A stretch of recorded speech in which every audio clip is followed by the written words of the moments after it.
This week we're in Brussels training a group of Belgian newspaper journalists to work in video and take their skills as journalists and turn it into something much more lucrative and productive, which is video and television.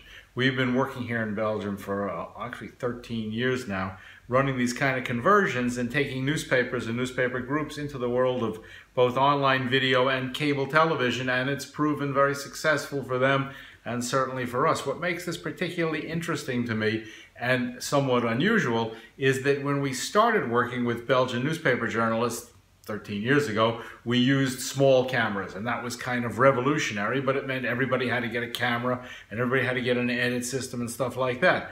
This week, the people we're training are all shooting on iPhones, and actually I understand they bought about 200 iPhones for their entire staff, iPhone 7s, so that everyone on the staff, the newspaper staff, is going to be equipped with an iPhone, and by being equipped with an iPhone, they're going to be essentially equipped with a complete television broadcast studio. That's what makes the whole iPhone revolution so interesting. First, everyone carries one with them all the time. Everyone has a smartphone all the time. And that smartphone is obviously more than a phone. It has a broadcast quality camera. These things shoot in 4K. It has built-in editing software. It has the ability to put in graphics and music. And most miraculously, it has the ability to either send this stuff back to a studio or back to a newspaper, or to instantly go live and communicate with about 3 billion people around the world. The smartphone, iPhone video revolution, to me, changes the entire architecture of the television industry, because now, for the first time, everyone has essentially about $10 million, or would have been $10 million worth of equipment in their pocket with them all the time.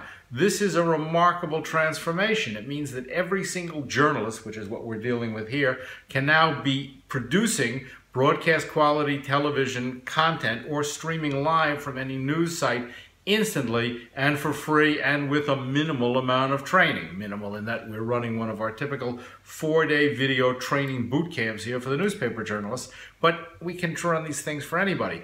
That's the remarkable thing here, is that it has democratized for the first time what has been until now a very closed and secretive industry, the television business. I mean, a multi-billion-dollar industry, but one that essentially was closed off to 99.999% of the rest of the world.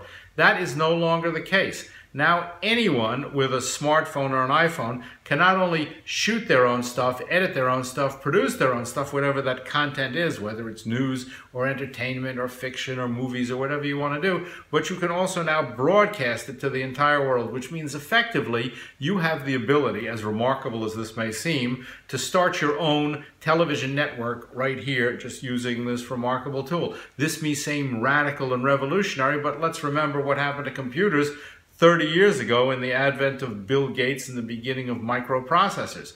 Computers were once incredibly complicated, expensive, giant machines that took up an entire room, and now, of course, you have more computing power in your phone than the entire United States government had in the 1980s at the Department of Defense.